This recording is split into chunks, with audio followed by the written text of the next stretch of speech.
Hello. So welcome back after the short coffee break. And we have Professor Eleanor Power from the London School of Economics and Political Science, and she'll be talking on a very interesting topic, faith in the faithful.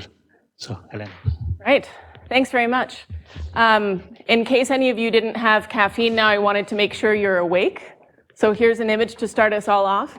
Of all of the social sciences and related disciplines that are presented here today, I am probably the fluffiest of those in that I'm an anthropologist. But I'm a weird anthropologist in that I can actually hopefully speak to you and have there be some common ground here. And that I've spent some time with people who work especially on computational social sciences and complexity studies. So there'll certainly be some overlap here, but I am going to be somewhat selfish in that today and tomorrow I'll be spending a good bit of time talking about my own research in a very particular context. So this will be a very applied talk in that I really will be talking about the social dynamics in two particular villages in Tamil Nadu where I do my research as an ethnographer and as an anthropologist. So today, I'm largely going to be talking about religious practice in these two villages that I work in, trying to understand what is sort of communicated through these acts and the social consequences of participation in religious rituals in these villages where people are undertaking acts like these. And tomorrow, I'm going to be making basically a series of observations and hopefully getting some feedback from you about ways in which basically the picture that I'm presenting today gets complicated a little bit by the way in which people learn information, share information, and among other things, gossip about things. But today, religious practice. So I start with this picture from where I work, but broadly, if we look around the world, we see that people in the name of religion undertake all sorts of acts, where if you're the sort of Richard Dawkins of the world, a sort of skeptic, these seem to be somewhat inexplicable. So that's the Sagrada Familia there on the top left, which is a massive cathedral, which is being built entirely based on the donations of people who go and visit that cathedral, right? So people are giving money to the construction of a building for whatever reason.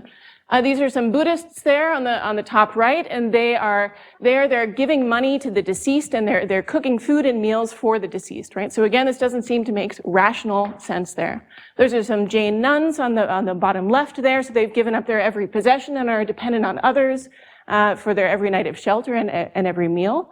And these are some Catholics here who are jumping into a freezing cold river after a cross. So how can we explain these sorts of acts that people and religions around the world seem to undertake that don't seem to fit into our narrow sense of what rational behavior would lead us to believe?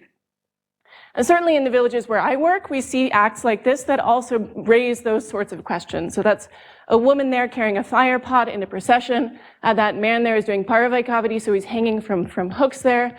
Those two women are going on a pilgrimage to a temple many hundreds of kilometers away from where they live, and they've been fasting in anticipation of that. And this young girl came home from school and was possessed near the temple where her house is. So again, how can we explain these sorts of acts and fit them into a sort of economic rational actor approximate sort of behavior or perspective?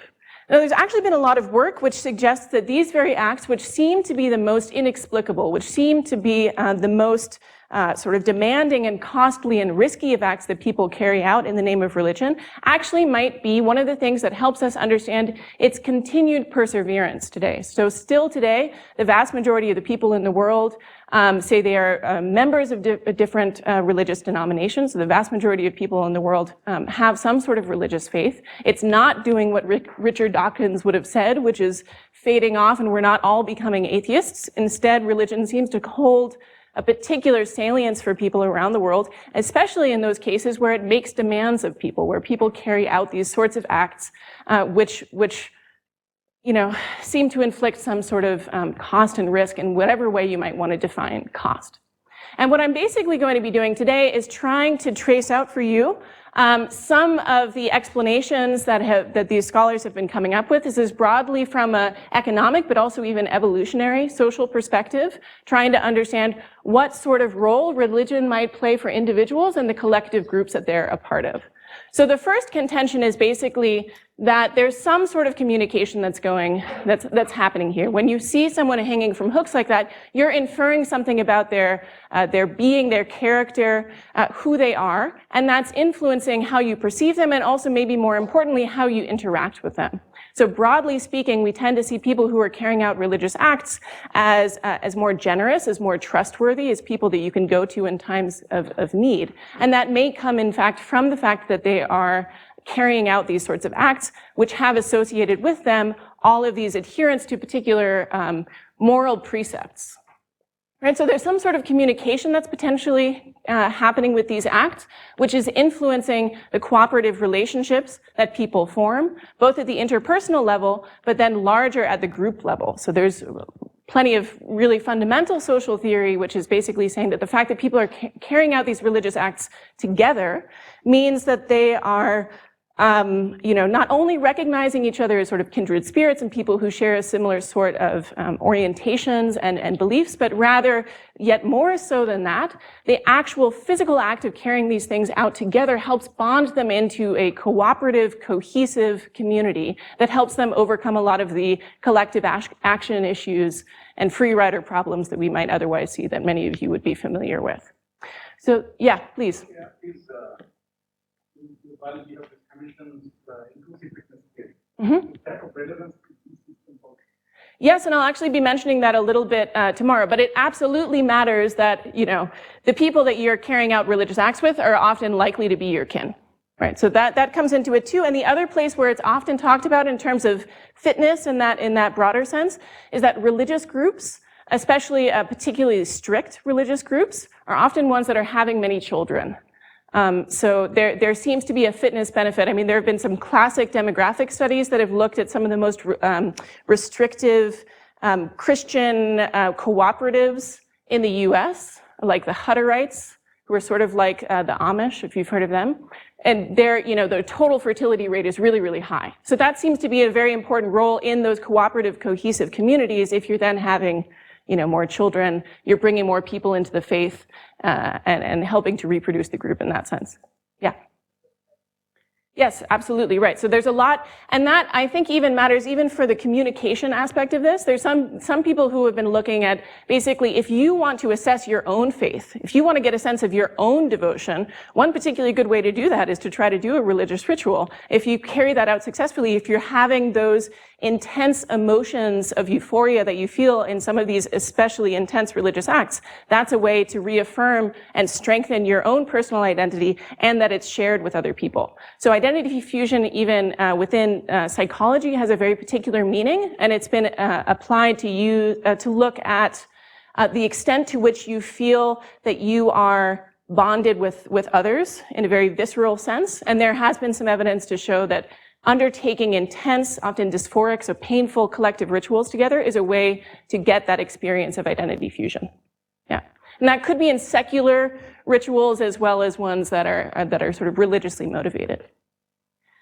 So what I'm going to do, that's sort of the broad argument that's made by these various scholars. Of course, there are differences within them about the particular bit that they're focusing on and the mechanisms they see as promoting this.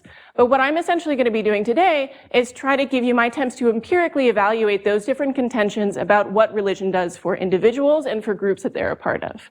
And I'm going to do that, again, in these very particular contexts of these two villages in Tamil Nadu in South India. Yes?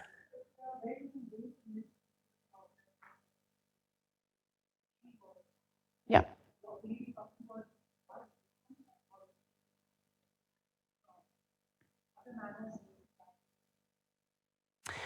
Yeah, so to the question of why religion, I won't be able to get to that too directly because of basically the limitations of the empirical setting in that I'm working with.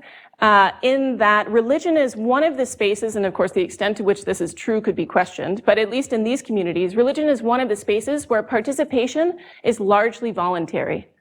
Right? So people have an option to participate. You can choose which temple you go to and whether or not you're going and doing a puja at this temple or participating in this festival or whatever else, right? So it's one that people can opt into rather than other forms of groups which are ones that are a little bit more tied to your birth, to your gender, in this context, to your caste, things like that, right? Where it may not be quite so optional. So I don't have a contrast here to a sort of optional group to religious identity that I can use as a sort of foil to see if there's something particular about the fact that I'm looking at religious rituals here as the contrast. Yeah, which have barriers to entry, which have sort of, may have rituals, however you want to define it. Absolutely. There have been some other people who have worked on rituals in other contexts, or even in rituals that are basically engineered within an experimental game setting. So you basically have people go through some action together that is ritualized, however you choose to define that, and then see if that alters how they play with one another in a public goods game or something like this. But I'm specifically I'm trying to look at the messiness of real life, and in this context, these are the groups that I have to work with. Yeah. Are you then relating it to some economic activity or well-being or development of this group? Yeah, so what I'm going to be talking about today is basically the consequences, or at least more generally the correlates, because I can't fully establish causality here, to people's reputational standing, but then most importantly to their supportive relationships with others, which is going to have real material economic consequences in these settings, and I can illustrate that more fully here. This will be in a very small groups within Tamil Nadu. Yeah, 2 villages, and I'm focusing on relationships within each of those villages. Yeah. Yeah, there are more pictures to come, and more. Yeah, there is evidence, I promise. But yeah, please. I'm sorry, I might jump in the gun, but have you also considered the hierarchies of power or effect of caste systems also? Yes, absolutely, and that'll be very apparent as one of the things that I need to. We cannot ignore those other aspects of social relations and identity here, which are so fundamental to people's lives. Yeah. Yeah, exactly. That'll become imminently apparent in just a few slides how important that is. Yeah, it'll maybe become more clear when I get to the actual data that I'm working with here, but I'm largely going to be focusing on religious rituals that are carried out at the village temple in one of the villages that I work in, and it's for the goddess Mariamma, and basically everyone is able to participate in that. I'm also especially going to be looking at vows and vow fulfillment that people carry out at the festival there, so so these are things where, again, it's relatively, anyone can do vow fulfillment there. There are certainly parts of the ritual, like Mullaipari in this context, which is more limited in terms of the castes that can participate in that. But even that has some exceptions. So I can mark for you the places where caste becomes especially important for determining who can and cannot undertake these sorts of acts. Yeah. So to tell you a little bit more about where I'm at then, we all know where we are now, where I'm going to be talking about our 2 villages located, just about there in the South Indian state of Tamil Nadu, so near, relatively close to Madurai. The villages look like this. I'm calling them by the pseudonyms Alakapuram and Tenpatti. You can see they're near one another. There's all the fields are suggesting that this is primarily agriculture there. It's rice paddy agriculture, but people are also there working as doing wage labor. Increasingly, people are going and working abroad in the Gulf and in Malaysia, Singapore, things like that. We've got a mix of different caste groups in these 2 villages, and also a mix of different religious groups. They're not only Hindus, but also Catholics and Protestants in these 2 villages. And that combination of different religious groups is important for me, because most of the work that I was highlighting at the start has been done with Judeo-Christian, or more generally Abrahamic faiths, which is a very particular type of religious participation and particular type of religious belief. So if we want to say something about religion generally, we need to at least look at a broader form of different types of religious expression and belief. And so having these multiple different types of religious faith in these villages lets me sort of speak a little bit more generally about what religion might be doing across these different denominations and forms of religious expression. Okay, so the village looks just about like this. I'm sure many of you will have driven through something like that. I get to look really cool when I'm there with my Vandi that has my name in Tamil on the front. I spent, most of the data that I'm talking about here is based on 2 years that I spent living in these 2 villages. So it was 1 year in one village, 1 in the next. I'm going to be talking about more of the quantitative work that I've done there, but obviously this is informed by a lot of interviews and ethnography that's much more qualitative that informs the quantitative work. The quantitative work that I'm going to be speaking about primarily is based on a survey that I did with basically all of the adult residents, 97% of the adult residents in these two villages, almost 800 individuals. And the survey had two main parts. So the first part asked people about who in the village they saw as having different desirable qualities. So who in the village do you think is especially hardworking? Who do you think has good character? Who has a lot of bhakti? Who is very devout? Who would you go to and you think gives good advice to anyone who might ask for it, things like that.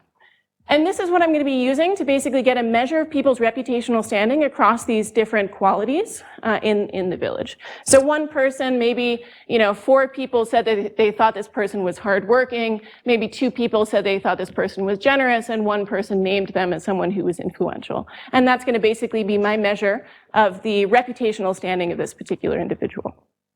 So, the sample size was that 10 that you showed us? Yeah. So you had to take enumeration of all the people in the village? Yep. Because to do something, people might tell more randomly. So I had already done a full village census. So what Yeah. was the population of those? So it's the full population in terms of adults is I think 813 individuals across the 2 villages. Each village has basically about 200 families, something like that. So there are obviously children that are not. No, it's got to be reasonable enough that me as one ethnographer can spend there for 2 years and know who the hell everyone is, right? So this is the size that was small enough for me to get a handle of it, but yet big enough so that they would have religious rituals and things like that were happening that I could study, right? If it's too small, there wouldn't be anything substantial happening there. Okay, so I've got a measure of people's reputational standing. But then I also asked people about who they turn to for different types of social support. So there are 12 different questions that I asked, and those included like the canonical question, who do you discuss important matters with? Who would you have run errands for you? Who do you just enjoy spending time talking with? If you needed help finding work, who might you ask for that? Who do you know who's basically in a high position, like a government employee or a police officer who might help you navigate bureaucracy? So a variety of different questions about different types of assistance. And this lets me create a network representing the flows of support between and beyond all of the villagers here. So one person might say they went to 2 people for advice and 2 other people if they needed a loan. Maybe they went to 1 other person also for running errands and et cetera. I talk to the next person, they tell me who they go to and whatever else. It ends up creating a network representing these relationships. Yeah.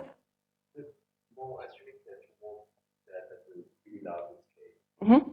Because for us, sometimes at this point, it can mean that I want to influence self-transportation and so on. Sure. That's your methodology, of course, not. What would be a possibility? Yeah. So what for the analyses that I'm doing, I need complete coverage. I need this. Okay, I need to know the relationships between everybody in all of the villages. Is there a way the alternative for you to look at is what's usually called ego networks or personal networks. Practically what you do there is you ask the person first, who do you go to for these different types of support? And people usually ask about different types of relationships because you recognize that there are different valences and whatever. And then you ask them further about the connections between their connections. For ego networks, the names don't matter. So for this, it matters because I need to connect everybody up. For ego networks, so you could say my brother, you could give people pseudonyms. It doesn't matter as long as they know who they're talking about. You don't actually need the names. So there's a very big field on ego network data collection. The only issue there is it's a pretty sizable burden to the person you're speaking to because if you imagine they name like 15 people, you then have to ask about, as people they turn to for support, you then have to ask about every possible relationship between all of those 15 people, which is a very large number. It's like 500 plus or something like that, right? So that's where it becomes a burden if you have to get information on the structure of the connections that they have. Depending on what you're doing, you may not actually need that further step. They're just really small.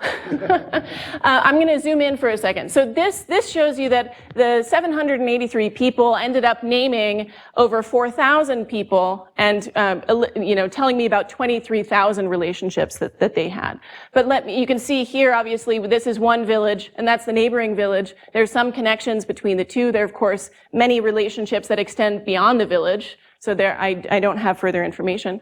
But let's zoom in to bring it back to questions of caste. This is where that's going to become particularly apparent. Now I'm looking just at each of the villages and at the relationships exclusively among the adult residents of those villages, the people who completed the survey with me, right? The location of the nodes here, which are individuals, is dictated exclusively by the ties. So if two people have a connection, they're pulled closer together. And if they don't, they're pushed further apart. And you can see, obviously, that there's a lot of structure here, right? And that is driven almost entirely by caste. So in this village, on Tenpatti on the left here, the blue individuals here are all the SC castes.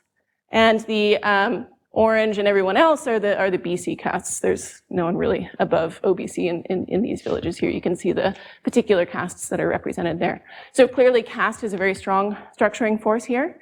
In the neighboring village, this is one hamlet exclusively with the Catholic Yadavars, and this is another little hamlet exclusively with the CSI Pariyars. So they're both physically separated as well as socially separated. Also, though, in this village, the Pallars are the numeric majority, so they're the dense center of the network, rather than being at the periphery, because in this case, they actually are essentially the dominant caste, despite being SC. Yeah. Yeah, so it's, so I could also be plotting this in physical space. It's, there's some, well, you live near kin, and that ends up, there, to some extent, their castes are sort of clustered. It's especially clear, obviously, with these two hamlets. Like, this hamlet is off in the field, it's separated away. This is across from a major road. So there's some spatial segregation, but it's not as neat as what you're seeing here. And just one follow-up. How many inter-caste connections are there? Are you see any special? Loads, there are loads.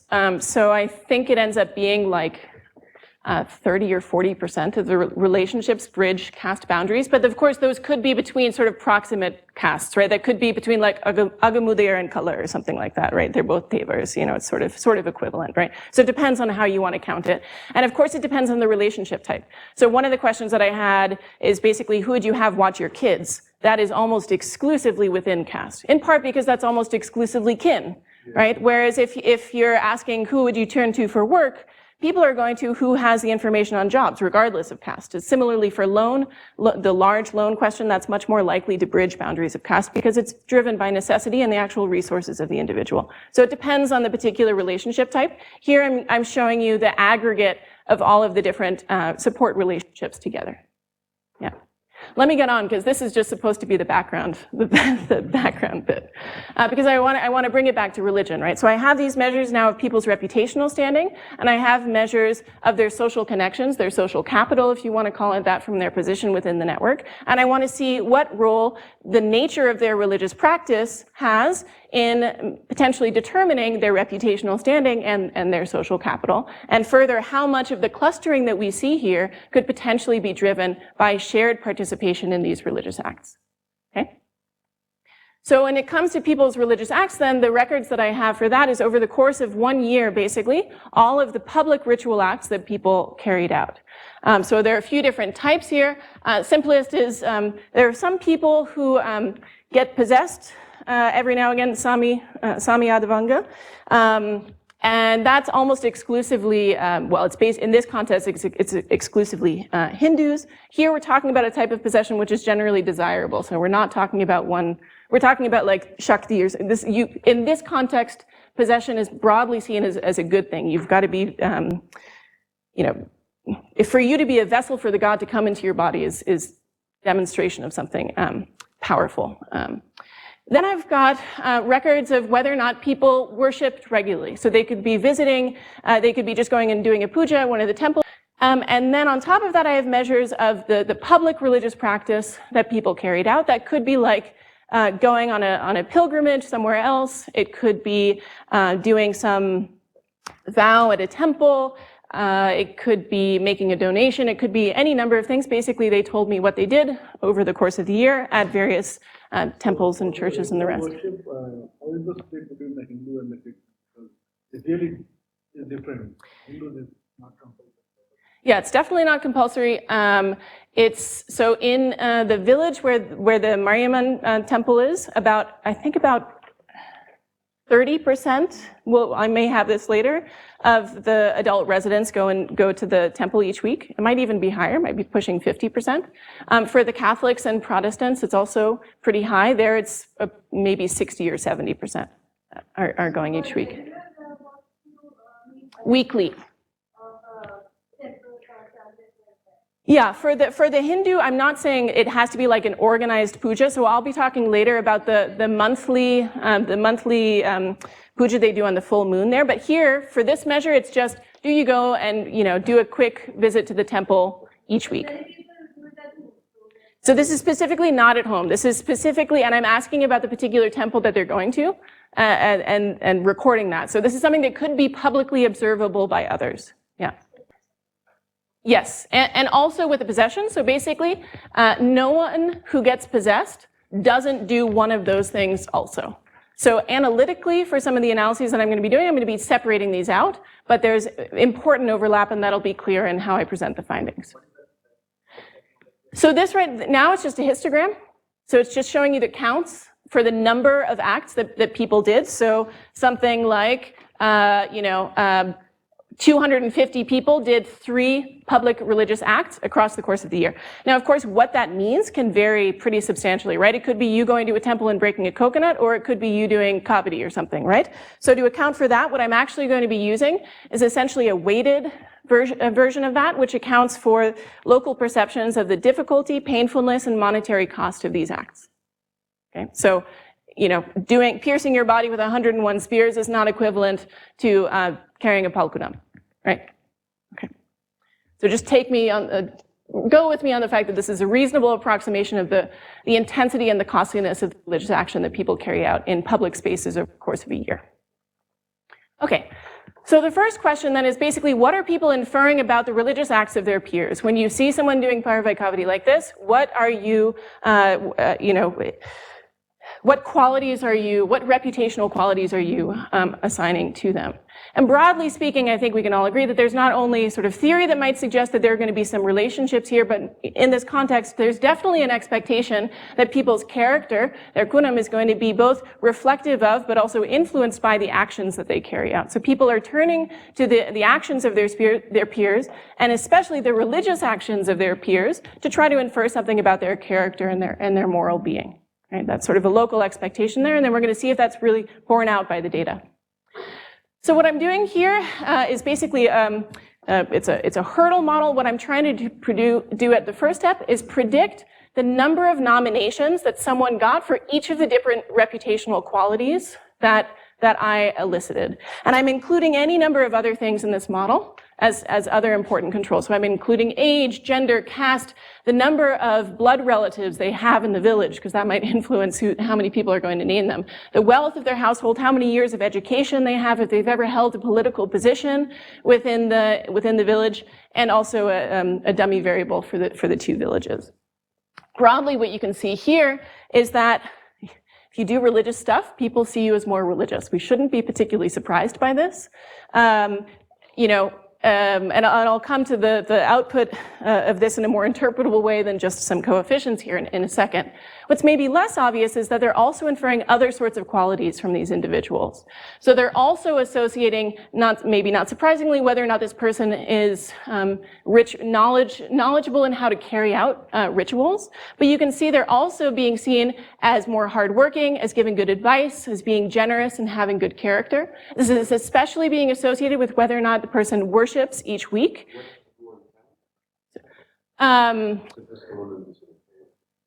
The first, so the 0 in count. So this is a hurdle model. So because for the reputation, you can imagine, I said it's based on the number of nominations that people got. So there are many people who are named very few times, if any times at all, and a few people who are named loads of times. So because of the distribution, what I'm doing is doing this hurdle model where I'm first predicting whether or not someone got nominated at all. And then for those people who did get nominated at all, how many times? What's the count there? Yeah. Let's get to the output here to get to the interpretation, because it matters on how I'm counting it. Because remember, worship is binary, whereas the measure of people's religious practice is essentially weighted and continuous, right? One quick question what are the profession of this? So it's usually a mix of wage labor and agricultural work. Yeah. So I mean, there are a few people with salaried jobs, but most people are like, in terms of wage labor, it's construction, it's making bricks, it's cutting firewood, 100 days work. The profession by the first charter, like how many religious activities, public religious activities? I mean, I could do that crosstabs. It would be a little messy, but that's obviously why I'm including in here years of education, caste, and wealth as important other covariates here, because obviously these are going to be related to one another. Also family well. Yeah. You need not spend amount of. What I'm trying to get is that how much free time do you have to do all the religious activities? If you have nothing to do, maybe you just want to build your social prestige, you just do something. But if you have something to earn for, what is the alternative you have? If you have an alternative which is paying you well, you will not do any of this. Yeah, so I mean, opportunity costs are an important cost to be considering here. That's absolutely true. I mean, I would definitely say that no one in the village is just sitting around on their butt all the time doing nothing, right? So everyone's busy, whether or not they have a salaried job or not. But you're right that there are opportunity costs here, and I don't have a direct measure of that. And people certainly speak about that. You know, there are the people who are now sort of moving towards living in the nearby town or city and are to some extent divesting themselves from these sorts of acts. But then there are also people who, despite those connections and a sort of orientation towards the town, are continuing to invest heavily in what's happening in the village festival, for example. And they're getting a lot of reputational prestige for doing that right? So it's a bit of a mix, yeah. Not as strong as you might expect. That's probably there to some degree. It's also, again, going to be a little bit conflated with, to some extent, some caste stuff. So it's some of the BC castes here who are in this context, or the higher castes are often ones that are a little bit wealthier and are also a little bit more invested in doing like so the most expensive things here, I mean, well, the most expensive thing that's included here is if you're like sacrificing a goat or something like that, right? That's expensive. But also the kavadi is actually, you're paying a few thousand rupees to rent the spears and things like that. So there is a monetary cost. Yeah, so these are important points, and really if we wanted to properly be establishing the role of cost here, we'd be wanting to look at things like opportunity cost, which is going to be relative to the individual, as well as sort of relative cost of all of these points. And here I'm looking at absolutes. I've never come across a person for whom the monetary cost is the primary barrier. The cost that people are primarily concerned about is the social cost if something were to go wrong. They're worried about the reputational cost more than they are the monetary cost or the physical risk. So people have fallen on going across. There's also pukali, so the bed of hot coals. That's a real physical risk. Yeah. Let me get through, because this is all the preamble still. This is result 1, right? Okay, yes. Right, okay, so let's now actually see what the results are here. So these are the predicted number of nominations that our model says they would get if they did different sorts of religious acts. So first of all, if a woman of like 35, I think in this case I'm modeling it of the Hindu Yadavar caste, does no religious action over the course of the year, doesn't get possessed, doesn't attend regular worship, she's predicted to get no nominations as being influential, maybe one nomination as being devout, but that pretty close to 0 there, and maybe one person is saying that she's generous, okay? So if you do no religious action, no one's seeing you as devout, no one's seeing you as influential, maybe one person thinks that you're generous. If you worship regularly, whether this is to a temple or a church, in this case I'm modeling this is for a Hindu here, still no one is seeing you as influential. Maybe one or two people are seeing you as devout and 1 or 2 people are seeing you as generous. Okay? If you get possessed, no one thinks you're influential, 1 person thinks you're generous, and 2 or 3 people think that you are devout. And like I said, though, no one just does that, right? So no one actually fits this hypothetical person here. So if you both worship regularly, in this case at a temple, and get possessed, now in this case, something like 7 or 8 people think that you are devout, but also maybe 2 or 3 people think that you're generous, and again, no one thinks that you are influential. And then the lines radiating up here are increasing costly and intense public ritual acts. So if you are at the top here, this means you've got a weighted score of 18, which could mean that you're going on pilgrimage to Palani. In the annual festival, you're walking across the bed of hot coals, and maybe you're doing 2 other small pujas or something like that over the course of the year. In that case, upwards of 20 people are predicted to say that they see that you're generous, and maybe 4 or 5 people, as devout, and 4 or 5 people are saying that they see you as generous. Again, no one thinks that you're influential. So there are certain qualities that are being inferred about a person in association with their religious action. It's not surprisingly most primarily associated with whether or not they see you as having a lot of bhakti, but then is also being associated here. I'm illustrating it with generosity, but they're also seeing you as giving good advice and having good character. So to return to that here, the most consistent findings that we see are that there's this sort of suite of prosocial qualities, both for regular worship and for public ritual action, that is getting associated with people who are carrying out these sorts of religious acts over the course of the year. Possession is pretty much exclusively focused on whether or not they see you as devout. No further qualities are getting inferred about a person when they're getting possessed, in part because the actor that you're seeing when someone is possessed is the god, it's not the person. Right, so it makes sense that the only thing that you're seeing there is that this person has bhakti and nothing further, okay?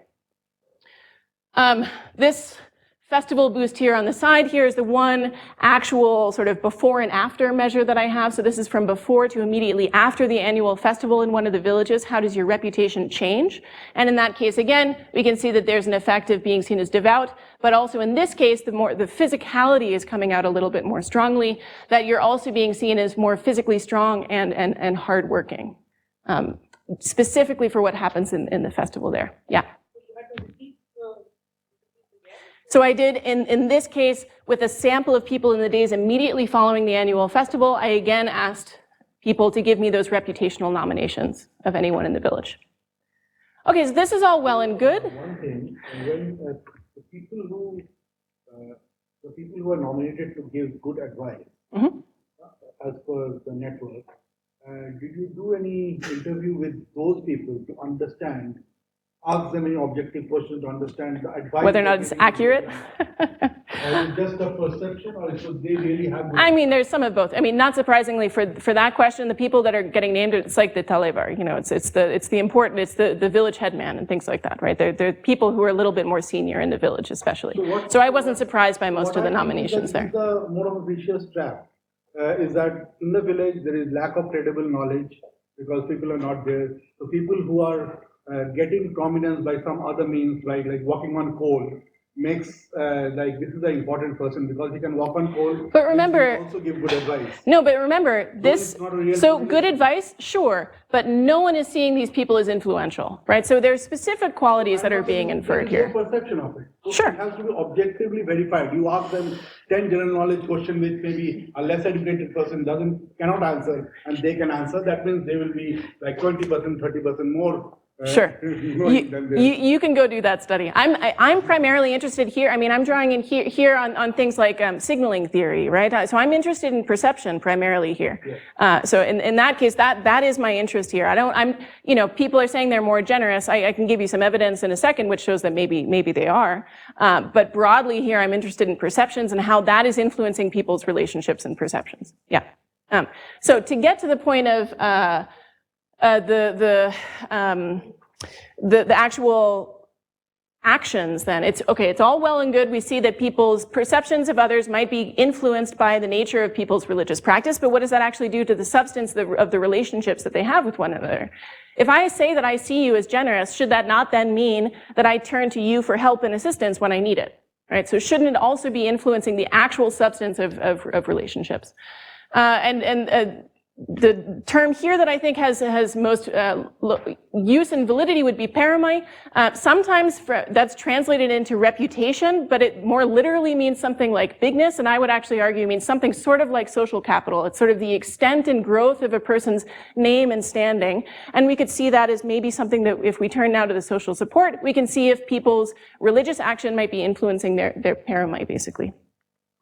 Okay, so what I'm going to be doing here is I'm now going to be looking at how the nature of a person's religious action, those same variables that I had before, is associated with the likelihood that they have a supportive relationships with other people. So I'm going to be modeling basically practically with something called an exponential random graph model. What I'm going to be doing is modeling the entire social network of the village. Practically what I'm going to be doing is predicting the probability that an edge exists between two people. So does person A have a connection to person B?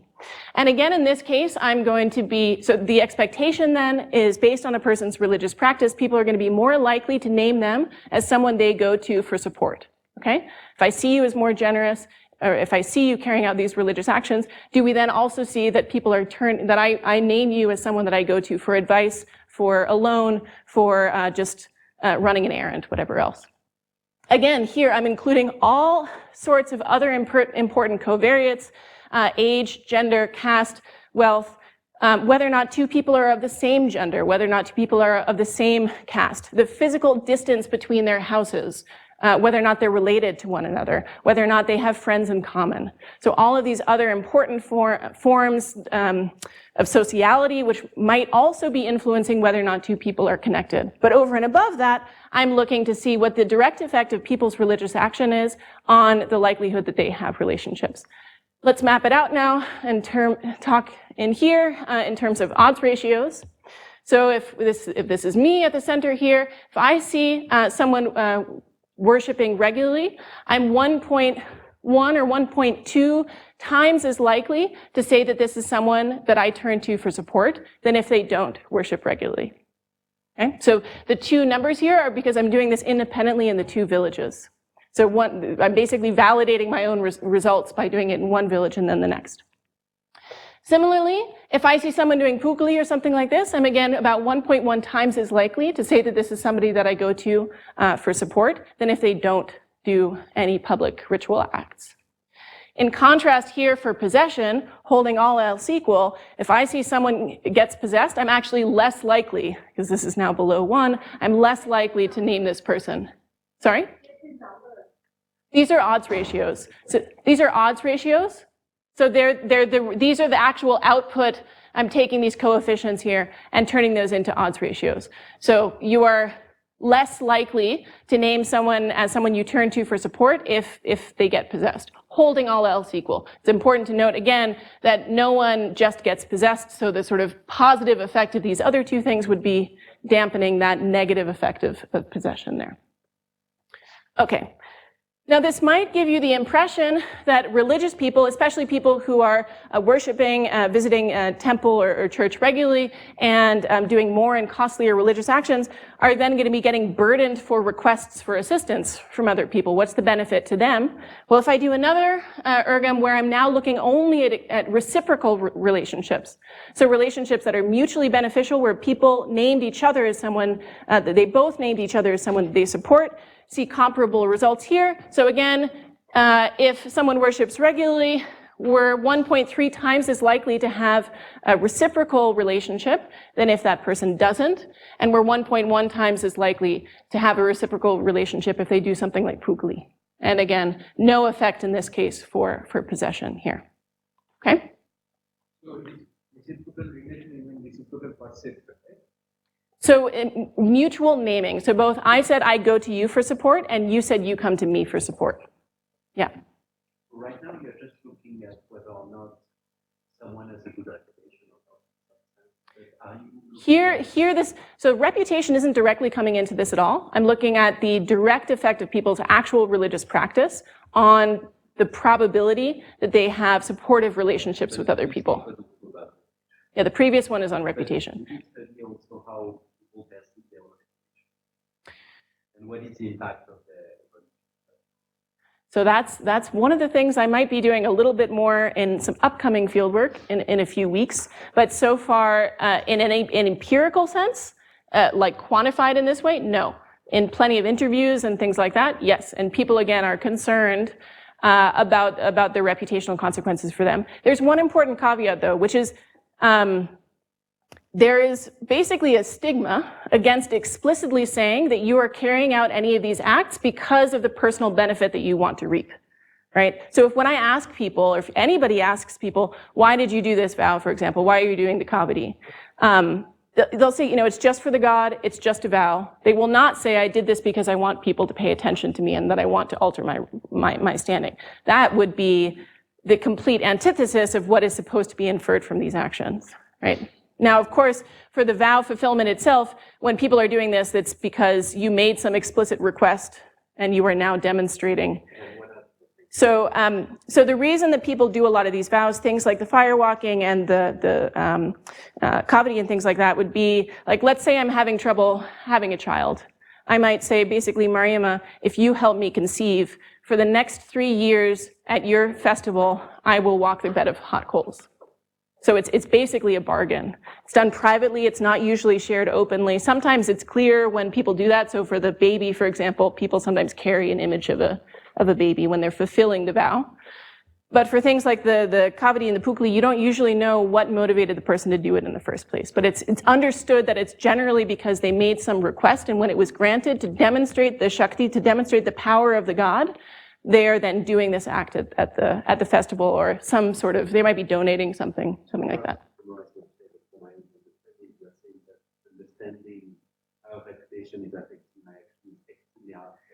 Right, because people are not going to, maybe in confidence, but explicitly, people are not going to say, I did this because I wanted the attention.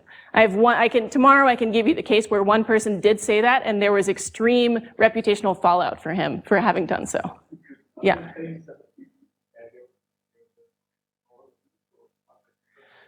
So there is some repeat. So like I said, it's often the case that it's very rare for someone to do a vow for 1 year. So it's usually for like 3 years or maybe 5 years. So there's repeat, people do it repeated in that sense generally. My records only cover something like 3 or 4 or 5 years. So I don't have the full time depth. One important thing to say though is that a lot of these vows in this context are actually new. So in this village festival where most people are carrying these acts out, the pukli only started about maybe now 20 years ago. And the kavadi and things like that was emulating what they were seeing at Palani and other big places. So there isn't too much time depth for that.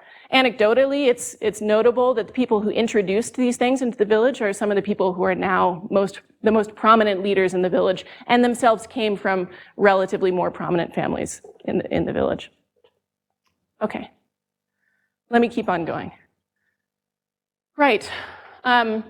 So what I've talked about so far is the direct effect of an individual's religious practice on how others perceive them and the relationships they form with others. But one of the most fundamental contentions about the role of religion from the social sciences, if we go back to people like Emil Durkheim, is focusing on the collective aspect of these rituals, that these are done together, that you are not doing this in isolation, but rather there is a shared experience there, and that there's something about that particular collective experience. So they've called it collective effervescence, or the lingering effect of it has been called communitas, that there's this sort of sense of shared being and belonging that you have with others when you undergo these acts together.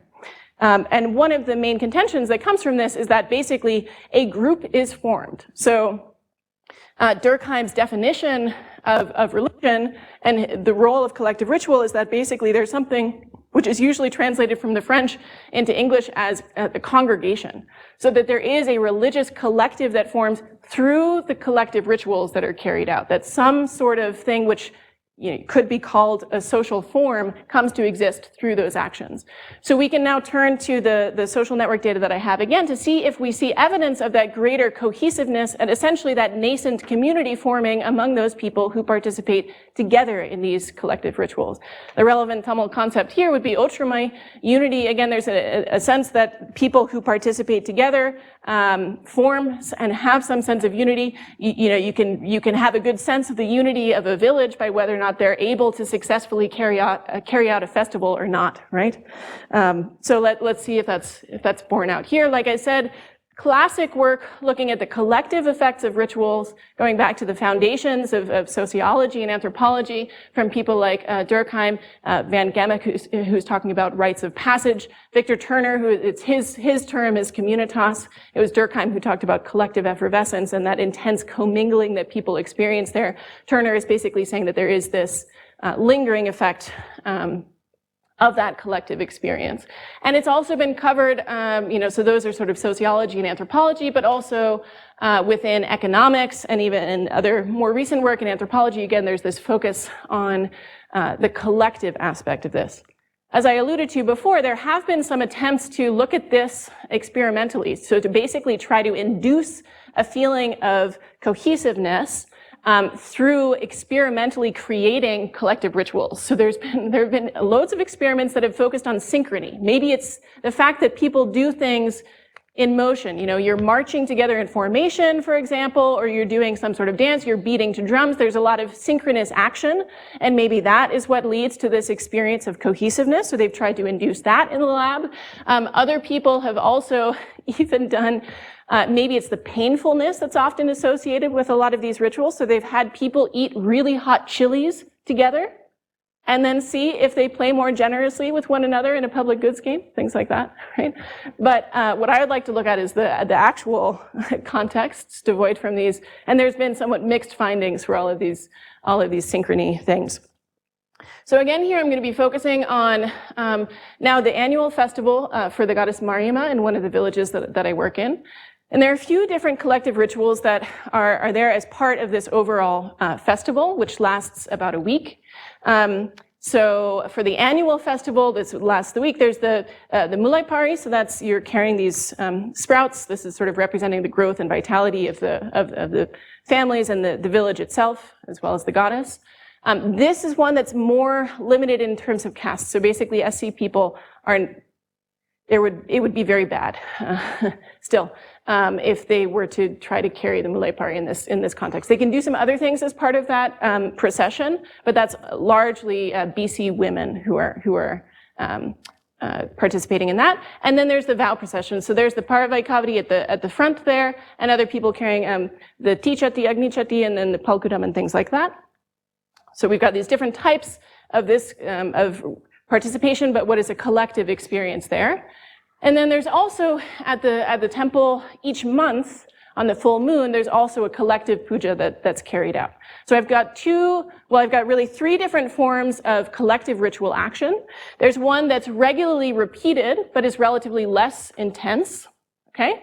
I've got one that is very rare. It happens only once a year and is not particularly intense. And then I've got another one which is both rare and very, very intense and dysphoric for the people who are participating. So based on the previous literature, we would expect that this might have the strongest effect on cohesiveness, but also that this sort of regularly recurring act of each month going and sort of reaffirming your commitment to the temple and to the village might also have some effect on the cohesiveness of the participants. Whereas this we have sort of more limited expectations about.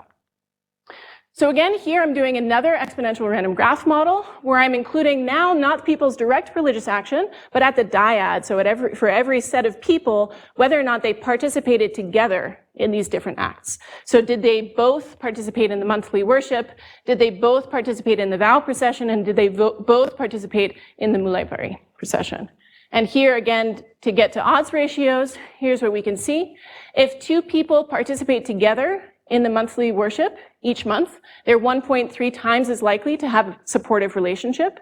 Similarly, if they participate together in that most intense collective ritual of the vow procession, again, 1.3 times as likely to have a support tie than if they didn't. And there's no significant effect for whether if they participated together in the mulai pari procession. Okay? Perhaps there is one event where they are moving to the weekend. It's also I wouldn't say so, in part because a lot of people are in what psychologists would call a sort of dissociative state. They're sort of low, they're not interacting very much directly with people through a lot of this. I mean, certainly for this, and I don't want to make any claims to causality here. It's also absolutely going to be the case that if you are friends with someone, you might be sort of bringing them in to have them come and attend this festival with you or come into this monthly worship. And equally so, if you are spending a lot of time with someone in this act, or maybe some rare but intense time with someone in that act, you may then become friends with them, afterwards. So I think it's going both ways here, and I can't currently disentangle those two.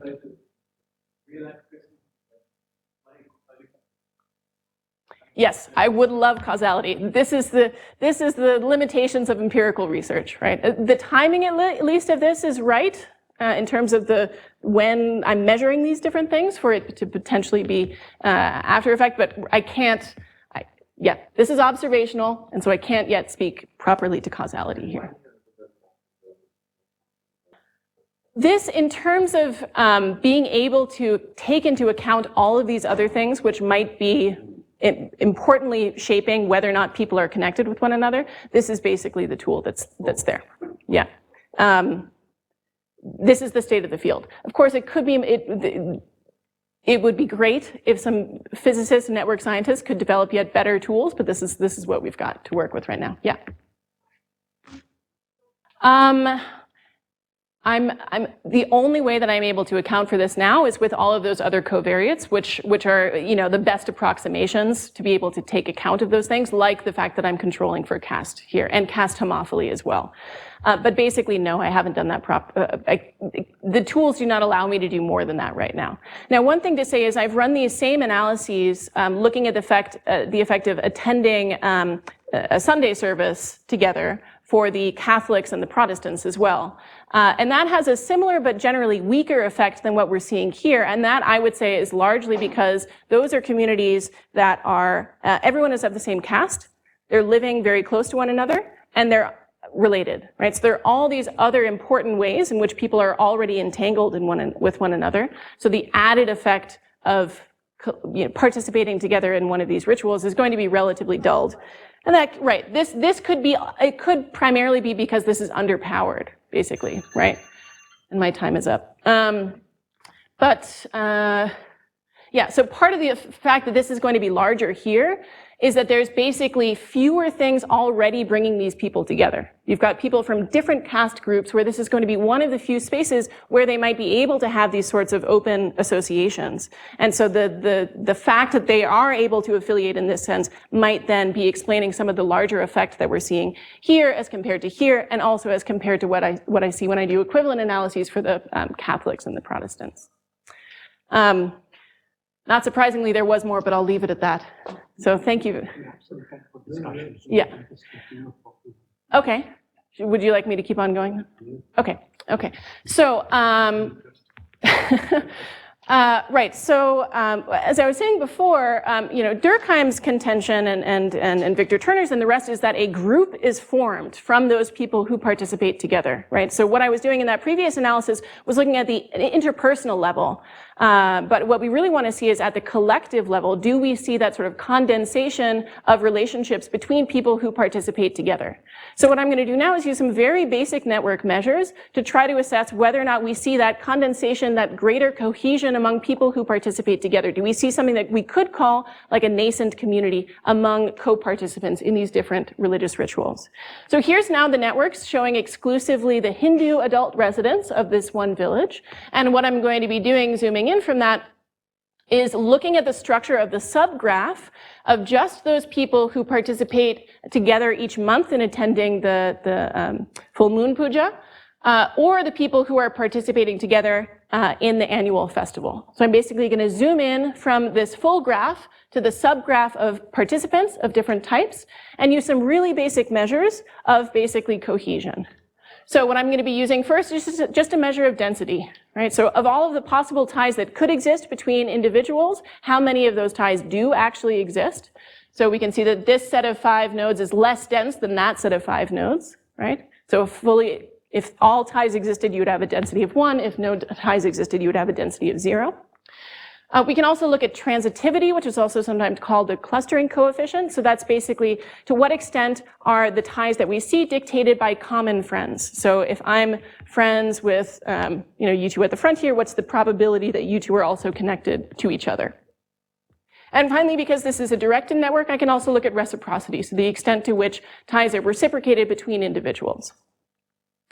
So all I'm going to be doing here, let's first look at density. I'm basically continually zooming in, first from the entire village, then to all of the Hindus in the village, to those who participate in the monthly worship, to those who participate in the annual festival and the vow procession, and measuring here first density. So what this is saying first is that among all of the Hindus in the village, 2.7% of the ties that could exist actually do exist between the individuals, and that increases. So as you zoom in to just those people who participate in the monthly worship, it's now 4.2%, and yet higher still for people who participate in the annual festival. So we do see that increase in density. To some extent, though, that increase in density can actually be driven by the fact that there are just fewer nodes that we're considering. So we need to take account for that, and we can do that as well. One other way to do that is basically to do a degree-corrected block model here, looking at the excess number of edges over and above what we would expect there, and we can see that there's some increases there, but it's relatively lower for the bottom one. Yeah, you had a question? Yeah, so what I'm doing here, the baseline that I'm doing to basically get the equivalent of a p-value here is, because we need to take into account the shrinking in the numbers here, is, so for example, 61 people participated in the annual festival. So what I would do as a comparison is, from all of the Hindus in the village, I would pull, I think I did this 10,000 times. I would pull 61 of those individuals, calculate the actual density of the subgraph of those randomly selected 61 individuals, and use that as my baseline. Yeah. So we see increases in density. Transitivity, so that's the clustering. To what extent are relationships driven by already existing relationships, essentially? And we don't see that much of a clear increase in that case. And similarly for reciprocity, it's a somewhat mixed signal there, where there is some suggestion of a broad general increase, but it's not over and above what we would otherwise expect. I'm actually going to skip this bit because we're running out of time here. This is looking at the increase in the average relatedness between people. So this is the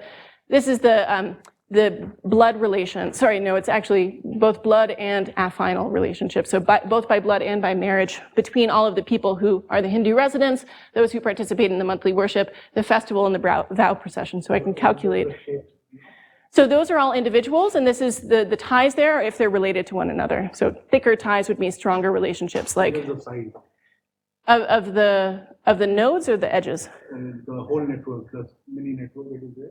So these are all of the Hindu residents there. Each node, each point is an individual. The thickness of the line is how closely related they are to one another. Yes. When you do this one for Hindu, do you have to type of system? I have done that. I don't have it to present to you here. It's equivalent, but the relatedness, the baseline relatedness among the Christians is a little bit higher because they're all of the same caste. These are still colored by caste here.